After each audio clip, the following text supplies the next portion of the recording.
mais, veja só. O burnout digital é o esgotamento relacionado ao uso excessivo da tecnologia e da conectividade digital. À medida que as pessoas se tornam cada vez mais dependentes de dispositivos eletrônicos e plataformas online para trabalho, entretenimento e comunicação, surge um fenômeno de exaustão causado pelo constante fluxo de informações, notificações e demandas digitais. Esse estado de burnout digital pode se manifestar como fadiga crônica, ansiedade, dificuldades de concentração e um sentimento geral de sobrecarga, afetando negativamente tanto o bem-estar mental quanto a produtividade. A busca por um equilíbrio saudável entre a vida digital e a vida offline é essencial para prevenir o burnout digital. Para saber mais sobre o assunto, fique no Bendita Hora. Doutor Júlio, seja bem-vindo. Muito obrigado. Muito padre. obrigado. Eu não me canso de falar, mas eu admiro muito o senhor, porque sai do consultório, vem para cá para nos ajudar, né, falar para milhões de pessoas e ajudar a pessoa a viver melhor. Obrigado, viu? Obrigado, doutor? senhor Obrigado. também. E o senhor ajuda tanta gente, né? Tá falando aqui nos bastidores, né? Vira e mexe, tem um paciente que fala, eu sou acompanhado pelo padre Juarez. Eu falei, que coincidência, né? Que bom. Que é perto dos locais que eu trabalho, né? Que é a paróquia do senhor. Doutor trabalha aqui no BP, que é um BP, que é Beneficência Portuguesa, Portuguesa, né? o Sírio libanês, então, doutor, e é mais ou menos ali perto mesmo. Na paróquia, né? Doutor, antigamente, hoje a gente dá uns nomes em inglês para tudo. Antigamente a gente falava assim que a pessoa estava esgotada. Eu só quero saber do senhor, o burnout é essa coisa do esgotamento da pessoa, doutor? E o senhor está certo porque é algo muito novo. Para o senhor ter ideia, padre, só em 2021, que o Código Internacional de Doença, aquele CID, Sei. ele colocou uma codificação com esse nome. Não Síndrome existia? de burnout. Não existia. Não existia? Existia esgotamento relacionado ao trabalho, existiam outros termos, mas ficou tão corriqueiro, né? E tem critérios diagnósticos para o burnout. Antes da gente falar do digital, para você entender só do pra burnout, gente entender. né? Burnout seria o quê? Uma síndrome caracterizada por esgotamento físico, há uma sensação de falta de motivação relacionada ao trabalho. Então, quando fala em trabalho, a pessoa às vezes até passa mal. Passa mal. Ela não tem vontade de fazer nada. E ela começa a não ter prazer em fazer as coisas.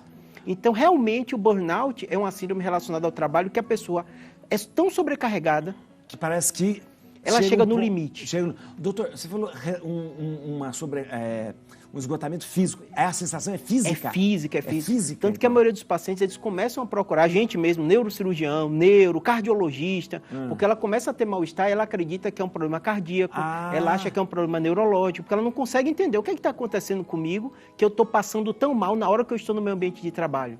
Então a pessoa começa a ter sintomas, sensações ali naquele momento. Físico, tem paciente que vomita, tem paciente que tem enjoo na hora de ir para o trabalho. doutor? É impressionante. É porque o que acontece? O burnout tem muita relação com o estresse. Então, quando você está passando por uma situação estressante, que é natural de nossa vida, a gente até funciona melhor. Então, tem até uns gráficos que são bem interessantes, fala assim, o estresse ajuda a gente a ter uma melhor produtividade até um limite. Depois daquele limite, ele começa a prejudicar. O estresse é aquele momento que você fica alerta, né? Alerta para tudo. Então você fica... Perfeito. O que acontece na hora do estresse? Por exemplo, se entrar alguém com a arma aqui, tem alguma coisa, todo mundo vai acontecer isso. Nosso sangue vai para a extremidade, então a gente sente aquele frio na barriga. O frio na barriga. O frio na barriga. Nossa atenção fica toda voltada para o evento, então a gente esquece tudo que está ao redor, né? Nossa pressão arterial modifica, a frequência cardíaca aumenta, né? Então uma série de fatores acontece. Qual o grande problema do estresse, do burnout, até a ansiedade acontece isso? Essa situação, ela perpetua por mais tempo. E o ser humano não consegue ficar nesse constante sinal de alerta. Não consegue. Piora o sono, porque se você está estressado, se o cortisol está alto, você não sente sono. Não sente sono, né? Então, muito fator acontece com o corpo. Coisa. Agora, indo para o burnout digital, Isso, né? o burnout digital. O que é o burnout digital? Então, vamos lá. O burnout digital foi um fenômeno que a gente viu o boom no período da pandemia, porque toda a nossa atenção foi voltada para o mundo digital. Se você olha as estatísticas digitais, são assustadoras. O brasileiro, é o segundo do mundo que mais fica em tempo em tela. Alguns locais...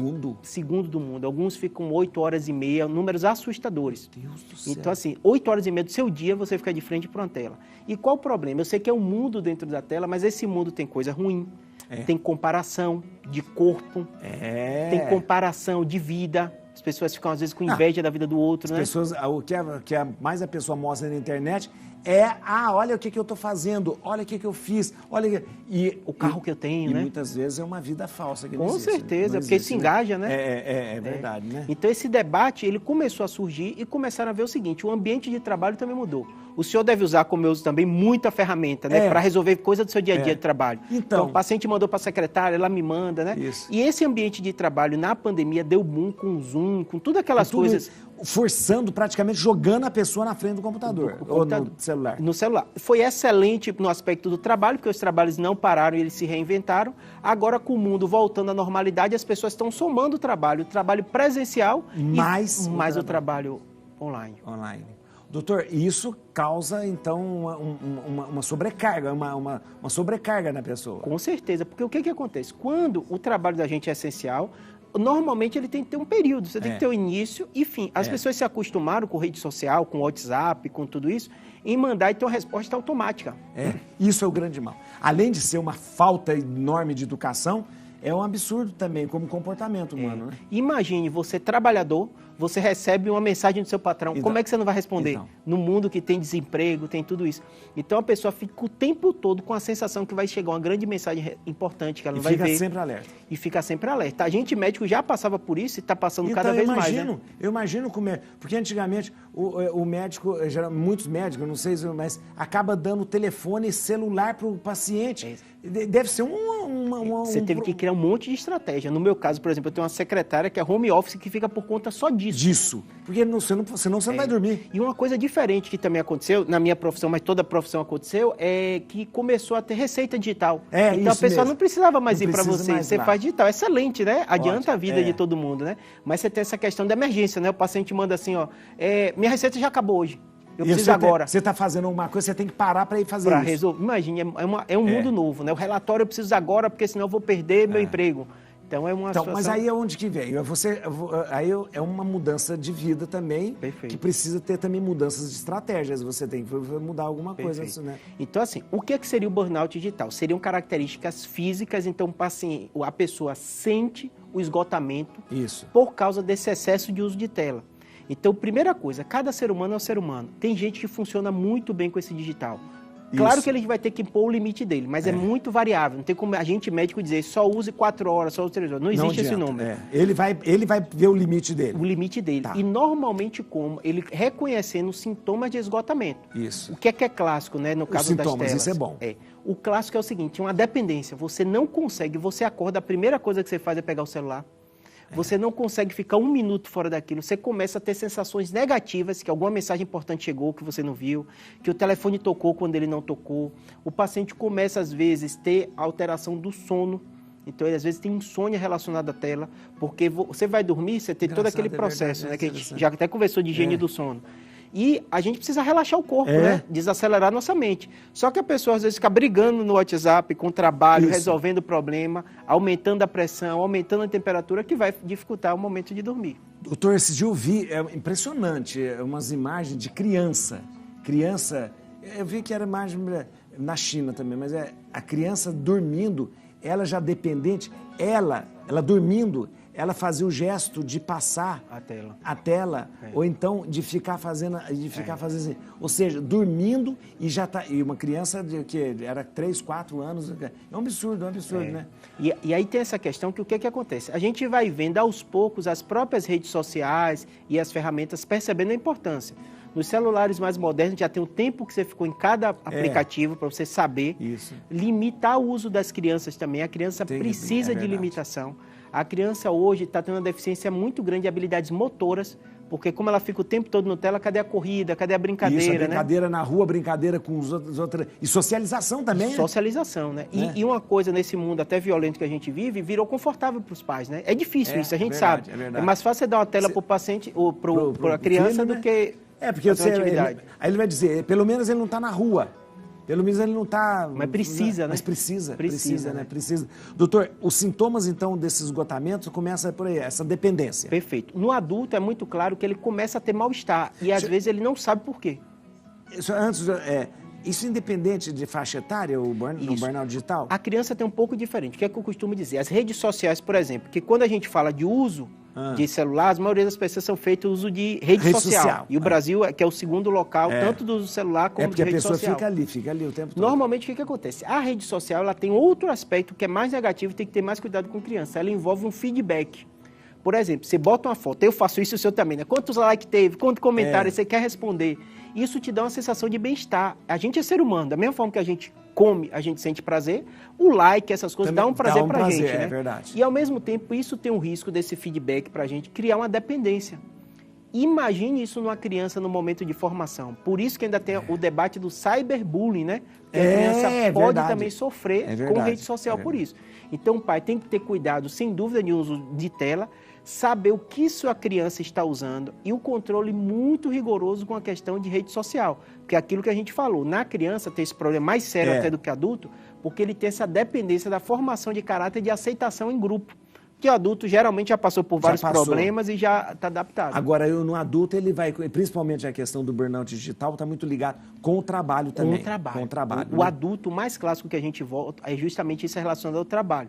Por quê? Porque, como veio pós-pandemia, o mundo modificou para esse mundo digital, o trabalho remoto funcionou muito bem, agora volta para o trabalho e o mercado está em todas as áreas. Minha esposa é professora, aí ela ficou no remoto. Então, todos os alunos começaram a ter o número, ter isso. E agora fica o dia inteiro respondendo. Fica todo mundo. Porque não tinha esse contato professor-aluno. E aí criou uma modalidade nova, de repente, de achar que o professor, o médico, tem que estar à sua disposição. E tem que ter uma resposta imediata, né? Tem que ter. Doutor, agora, essa coisa do burnout digital, ele chega a dar os mesmos sintomas do burnout comum?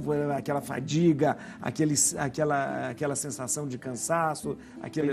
Muito parecido com a problemática, né? Como isso envolve o telefone, né? O uso do meio digital, ele não envolve só para o trabalho, então a pessoa fica usando tela para outras coisas. E às vezes ela não quantifica e nem percebe, por exemplo, né? O senhor deve ser que nem eu, o senhor usa seu telefone para um monte de coisa, tanto para trabalho como tudo. Isso. Então você está no momento ali resolvendo uma coisa de lazer, ao mesmo tempo recebe uma mensagem de trabalho. Então esse é o problema, até as fotos, Você não tem o tempo para uma coisa ou o tempo para outra, né? O mundo ficou muito misturado, né? Quando alguém abre meu celular que vê foto, assusta, porque tem cérebro, aí tem filho, aí tem isso. E é difícil, não tem como a gente separar, né? Então a gente tem que criar estratégia para justamente evitar que passe esse limite, que é pessoal. Então, mas isso vai ser um esforço da pessoa, então ela começar a perceber que ela precisa delimitar, que ela precisa parar. Primeiro aspecto, padre, que eu digo para todo mundo é delimite horários. Então, você vai ter o seu horário de responder as mensagens. Então, por exemplo, do exemplo meu da secretária, ela já avisa, ó, ele vai receber, tem um monte de pendência, dia tal, horário tal, ele vai começar a responder. Porque realmente, senão a pessoa tem aquela sensação. E o que eu digo do mundo digital é que nem no mundo corporativo. O que é combinado, é combinado. Então, se você não cria regras, às vezes a pessoa acredita que você está ali disponível 24 horas e a qualquer momento que ela mandar mensagem, ela vai precisar ter uma resposta. Olha, tem umas coisas, além dessas regras, existe uma questão do bom senso também. Acho que bom senso. Por exemplo, é importante que a gente saiba que tem certas coisas. Eu não vou ligar para uma pessoa, mandar uma mensagem 10, 11 horas da noite, sendo que uma coisa pode ser resolvida no outro dia. Eu não vou ligar na hora do almoço. Olha, existem coisas sagradas, momentos sagrados. Refeição é sagrado.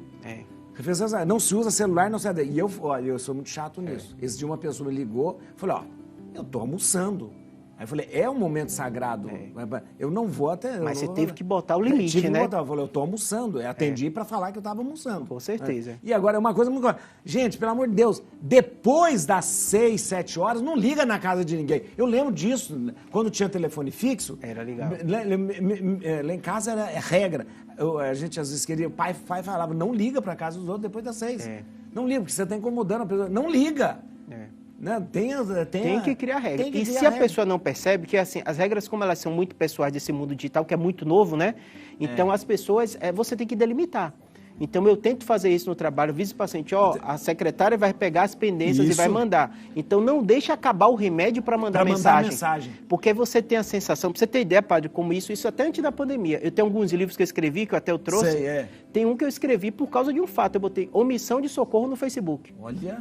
Porque um paciente achou que uma mensagem de Facebook tinha chegado E aí, óbvio que não deu problema nenhum, eu já era paciente antigo, mas eu lendo as mensagens depois, você fica, Deus do céu, aí ele está passando mal, vou levar na emergência, ele não ficou legal, aí o médico vai internar. Aí você fala, gente, a pessoa não é a ferramenta. Não é a ferramenta, Não é a claro, ferramenta. não é porque ela supôs que você tivesse... Poderia ter lido, né? O que ia ter lido. Como era uma pessoa antiga, mas aí eu acabei escrevendo esse texto porque, assim, às vezes você tem uma ferramenta nova, a pessoa, às vezes, utiliza aquilo de forma instantânea, então, para ela funciona, mas no seu mundo, às vezes, você não funciona. Né? Verdade, então, às vezes, como você tem pessoas de várias idades, né? O jovem com o WhatsApp é automático, né? Não, e tem essa coisa do jovem que já nasceu com essas ferramentas, ele acha que isso é ferramenta para tudo. Para tudo, Não é para tudo. Mandei uma mensagem, pronto, chegou a mensagem, você tá... O que eu falo para todo paciente, eu falo o seguinte, algumas regras clássicas, é isso que a gente falou, deve limitar o horário. A segunda coisa, aquelas notificações.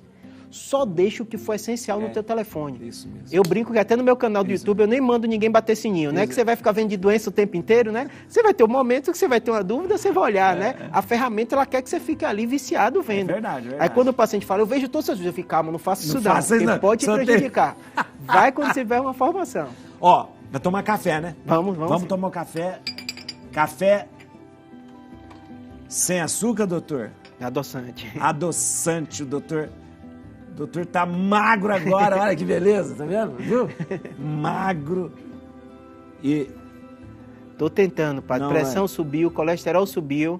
Por causa eu botei 4 gotas. Aí quando me pergunta se você emagreceu, minha esposa fica até com raiva. A pessoa só falou que você emagreceu, você tem que dizer que foi tomando remédio, eu falo que é para informar. Isso, para informar. Às vezes a pessoa chega no limite dela e fica achando que remédio, procura ajuda médica. A gente médico tem que procurar, né, quem dera. E depois fala assim, eu tô só fazendo exercício. Não